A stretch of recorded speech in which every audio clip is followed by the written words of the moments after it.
Hi, welcome to M.E.L.O.D.Y Finance Lesson 1. Today, we're going to start with something that looks simple, but it's actually one of the most important concepts in finance. Let's start with a quick scenario. Imagine this. You give your money to someone you don't really know, and they say, "Don't worry, I'll give it back later." Why would you ever do that? This question is going to guide today's entire lesson. By the end of today's lesson, you will know what bonds are, why people buy them, and how interest rates and other factors affect their value, including when a bond becomes more or less expensive. You don't need to memorize anything yet, just focus on understanding the idea. Before we talk about bonds, we need to talk about interest. Interest is the reward for waiting. Let's make it super simple. If I borrow 10,000 kyats from you today and give you back exactly 10,000 kyats next year, would you be happy? Most people will say no, because for 1 year, you couldn't use your money. So I need to give you a thank you bonus, and that thank you bonus is called the interest. So interest is basically a form of appreciation for lending me money and waiting. Now let's talk about interest rates. Interest rates tell you how big the bonus is. Higher interest rates mean you earn more when saving and you pay more when borrowing. Lower interest rates mean you earn less when saving and you pay less when borrowing. So interest rates is basically the rule that decides how much extra money is added. Let's compare two cases. Case A has an interest rate of 1%, while case B has an interest rate of 5%. Here's the only thing you need to remember.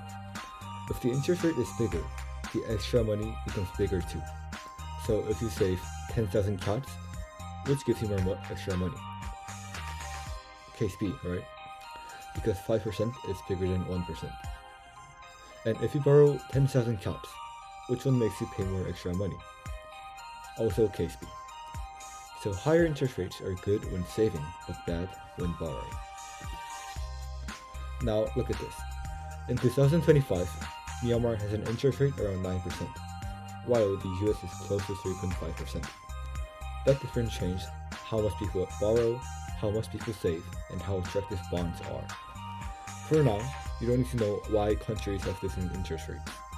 Just remember, different places can have different interest rates, and that affects the money decisions. Now, let's return to our scenario. A bond is a promise.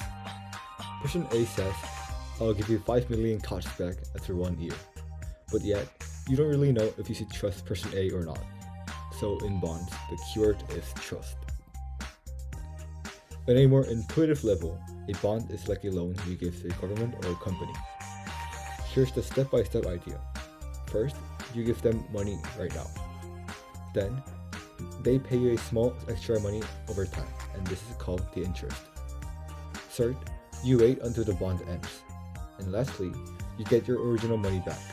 Pretty simple, right? Now, here's an important question.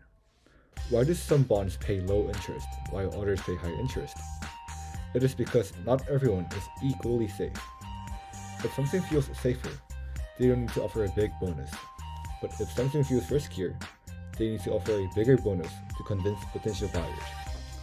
So safer borrowers pay lower interest, and riskier borrowers pay higher interest. This connects to the core rule of higher return usually means higher risk. Now, things get interesting. Let's go step by step. Imagine you bought a bond that pays 3%. Later, the bank changes the interest rate to 5%. Now, new bonds coming out pay 5%. Ask yourself, if you're a new buyer today, which one would you want? Old bond that has a 3% interest rate, or a new bond that has a 5% interest rate? Obviously, the 5% bond. So what happens to the old 3% bond? People don't want it as much as anymore, so to make someone buy it, the seller must price the value. That's a key idea. When interest rates go up, old bond prices go down. And the opposite is also true, where if interest rates go down, old bonds look better, so their prices go up.